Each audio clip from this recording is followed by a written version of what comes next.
Let's now, in the meantime, take a look at the Kenyan markets. And we had the NEC 20 today continuing under pressure, but at least on a reduced scale, just up a notch, 0.1% after the losses that we saw since the beginning of last week when we had the conclusion of that election. And there was optimism that things would pan out okay, but that now seems to have fallen away. And we're getting a little bit of pessimism creeping back into the market. People worried about the challenge that was made to the results and the outcome thereof.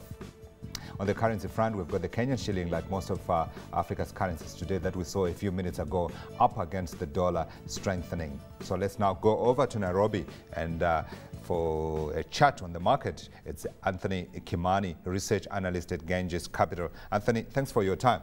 So I'm making the remark that the pressure that we have seen continuing on the Kenyan market today is more to do with the politics than it is to do with the fundamentals of the Kenyan market, which we know have been generally good this year, given the very good growth outlook for the Kenyan economy.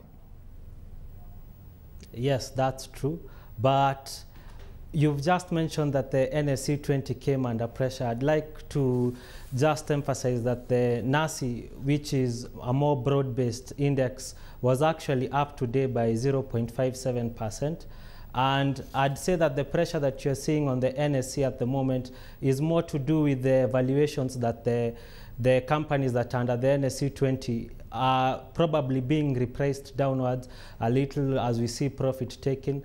And I would not say it's not necessarily politically inclined, because as we have been seeing, the legal process is being followed and people are more or less confident that that will pan out. Yeah, so the all-share index is gaining, while the benchmark index, the NSE 20, is slightly under pressure. Yes, I know the point today that it is up 5.82 points, but this is very different to the gains, very robust gains that we saw at the conclusion of that election. If you were to play the Kenyan market then, what would you be doing now? Would you be accumulating, anticipating that this is going to be resolved peacefully and Kenya will be able to continue its economic march forward? Yes, it's more likely that it's going to be resolved peacefully than not. And the stocks that we'd be buying probably, and these are the stocks that you're seeing going up, are the stocks in the insurance segment. We had 2 insurance companies leading that segment. The reason is twofold. First, insurance companies insured a lot of what they are calling post-election cover in case of post-election violence, and they are likely to reap gains from that. The other reason you had alluded to earlier was that the NSE performed very well last year and beginning of this year. And what we normally observe is that insurance companies actually book those gains or will report those gains this year. So we are likely to see a lot of investment income in that regard. That's a strong call that you're making, that the insurers are likely to gain from here, and anticipating that there will be no violence in Kenya, which I think every African who's looking at the Kenyan situation will want to see happen. But when you look on a valuation basis, would you be buying in those insurers ahead of the conclusion of the political process?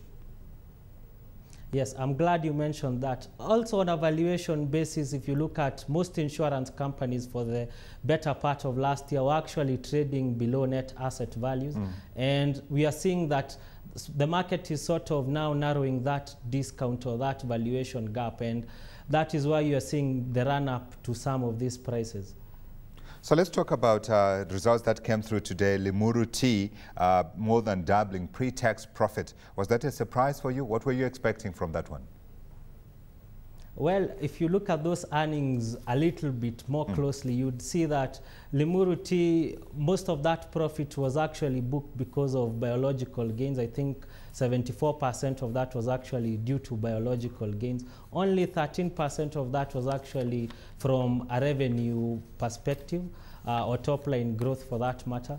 I'd be more interested, or what jumped out to me was the fact that cash flow from operations was only 9 million or thereabout. And what we are seeing is that they actually paid it all out in dividend. And the majority of their sales were actually made on a credit basis. So in that regard, I wouldn't say that I am I am very impressed by those results. I expected something a little higher.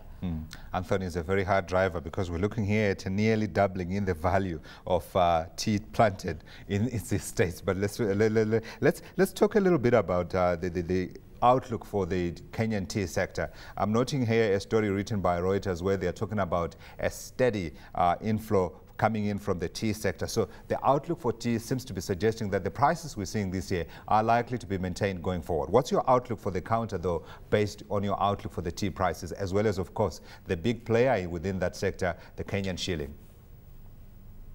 Yes, so according to me, what I'd say is that I don't expect a lot in terms of gains on the tea sector, because one thing is that the dollar or the shilling is coming under pressure, and also what we are seeing is that counters like Limuru tea are very illiquid counters, and whatever gains that they get from selling tea or higher earnings are actually not reflected in the stock price. For instance, like today, even after the announcement, the stock didn't trade, or there weren't any bids for it. So they are very liquid counters.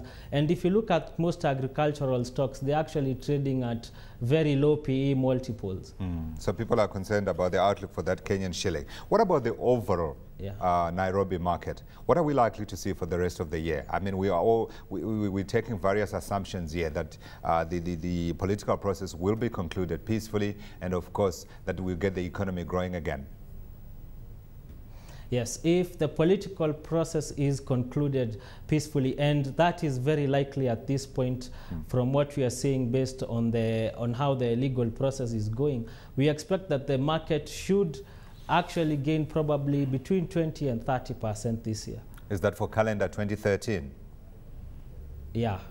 That's for calendar 2013. Because remember, remember there are still some counters that are still, according to us, very undervalued. If you look at a counter like HFCK, the insurance companies that I had alluded to earlier, banks like National Bank, these counters still have a long way to go in terms of the target prices that we expect and the prices that they are at now.